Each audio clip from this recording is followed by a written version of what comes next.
Hi, 7th grade. It's Mrs. Martin with your book talk. Just a few things about the book talk today. One being that these titles are just meant to give you some ideas to add to your reading list. I know that every book that I shared today may not be on the shelf for you ready to check out. So I hope that you won't get discouraged or frustrated if that is the case. If there's a book that you're wanting and it is not there, please do make a note of it and write it down in your notebook or on your iPad.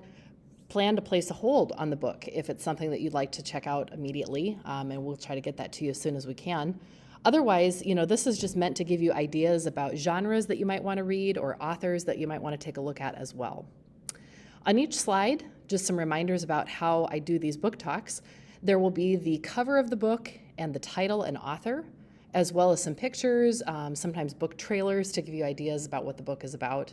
And then in the top right corner, there will be the indication of the genre so that you know where to find it if you go to look on our shelves. Let's go ahead and get started.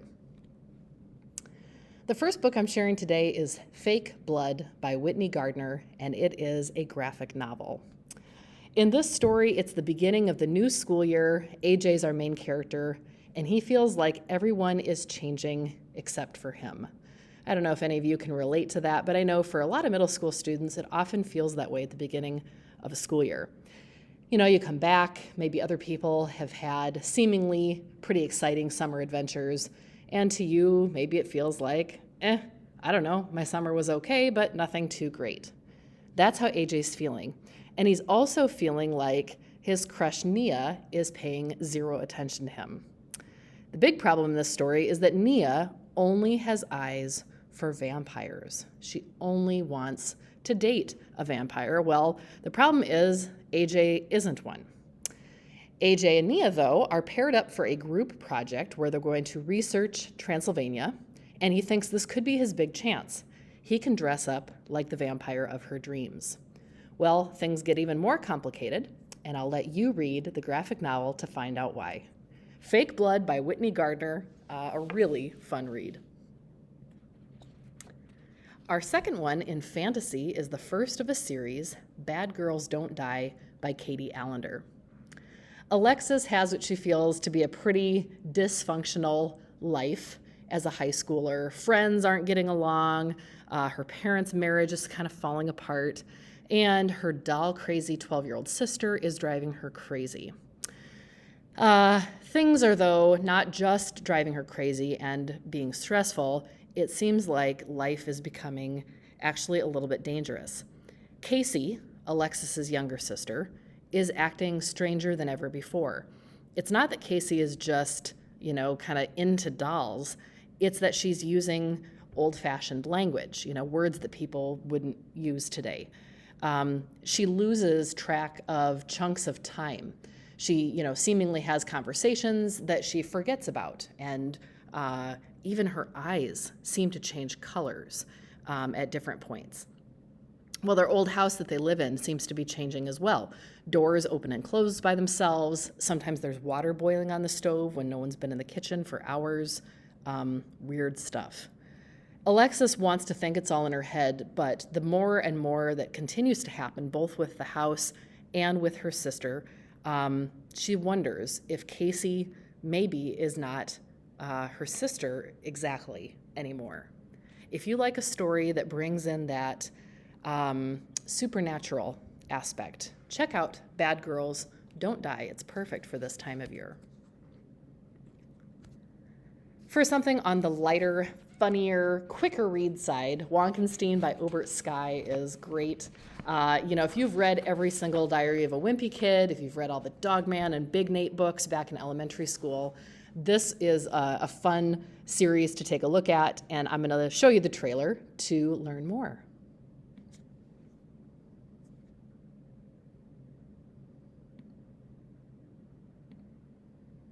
Grammarly can help you write quickly and confidently, so you never have to slow down at work. Instant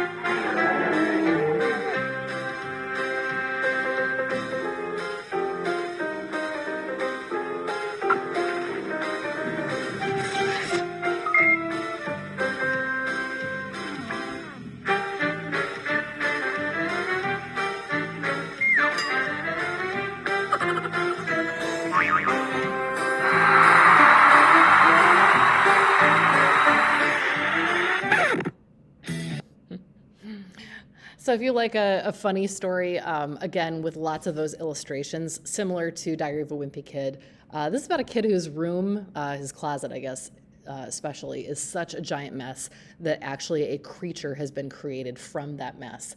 And they go on these absolutely bizarre adventures. The creature at first thinks that he's scary, and of course, that's just not the case. If you like that kind of book, take a look in the humor section under SKY for Sky. Back to something on the spooky side, The Collector by K.R. Alexander. I really don't think I could book talk this one any better than the trailer does. And so once again, I'm going to show you the video. K.R. Alexander, by the way, has written lots of other terrific, creepy reads. And if this one's not on the shelf, but you're looking for something else, take a look at any of them. They are absolutely eerie.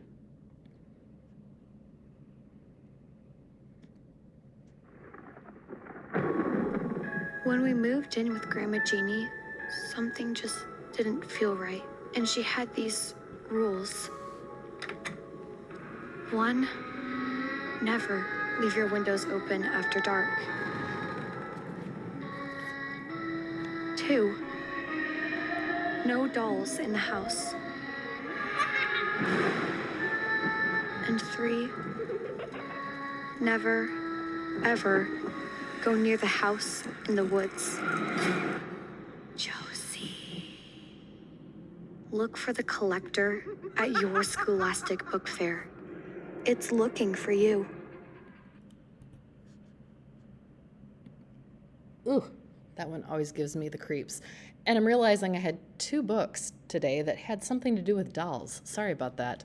But again, if you're looking for a read that's going to give you the creeps, I would absolutely recommend The Collector or any of Alexander's books. Check them out in the mystery section. Back to something lighthearted, The Misadventures of Max Crumbly. This is book 1 in the series. Again, in sort of that Wimpy Kid or Dork Diaries setup. If you're just looking for something fun and funny, poor Max, he is just one of those kids that tends to get bullied, and he's been stuffed in his locker for the 2nd time in one day.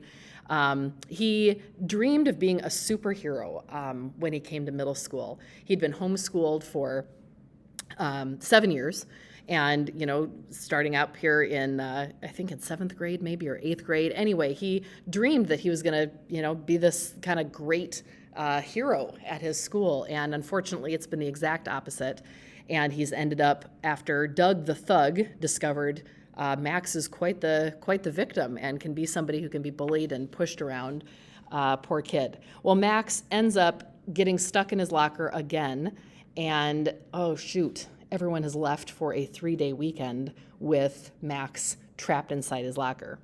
Luckily, because this is fiction, Max escapes through not the front of his locker, but the back, and manages to have this incredible adventure that involves him, coming across these criminals who are trying to steal things, and he becomes this incredible hero. And this is just book 1 in the adventures that he has. He really is sort of this accidental hero. It's not like he has superpowers. It's not like he really knows what he's doing. He kind of stumbles into being a hero. It just makes it really, really funny. And once again, has those illustrations that just bring the story to life. Rachel Russell is our author here, so you'd look under RUS in humor for these great books. And one last one to share with you in adventure. This is by P.J. Peterson and is called Wild River. This is the story of 2 brothers who have decided to go out on an adventure. Ryan agrees to go on this trip with his brother. It's just a day trip, or maybe it is an overnight, actually. They're going to go camping, I guess. And Tanner, Ryan's older brother, has done this before. He's done a lot of camping. He's done a lot of outdoors things. Tanner convinces Ryan, this is no big deal. I know exactly what to do. I know how to go into the, whitewater rapids. We can do our kayaking. We can do our camping. This is no problem because I have experience. Ryan's pretty reluctant about it because Ryan's kind of an indoor kid. He would prefer to play video games and eat snacks and, sit inside all day, really. But he does agree to go because Tanner convinces him that it's not going to be anything too tough and that he knows what to do. Well, the problem is Tanner gets badly hurt when they are out there. And all of a sudden, Ryan has to be the one to not only take care of them while they're there, but get them safely home. And this adventure becomes even more adventurous because of some of the problems that crop up. This is a very fast read and one that I think you'll really enjoy because of the things that these boys are put through out in the great outdoors. Wild River by P.J. Peterson. You can find that in Adventure. I hope one of the books I shared today maybe is something you'd enjoy picking up or an author you'd like to look for. If nothing else, maybe a genre that sounds like one that you'd want to take a look at. We are here in the library, of course, to help you find something great to read, so stop down and see us. We'd love to help you out. Thanks so much for your attention, and happy reading.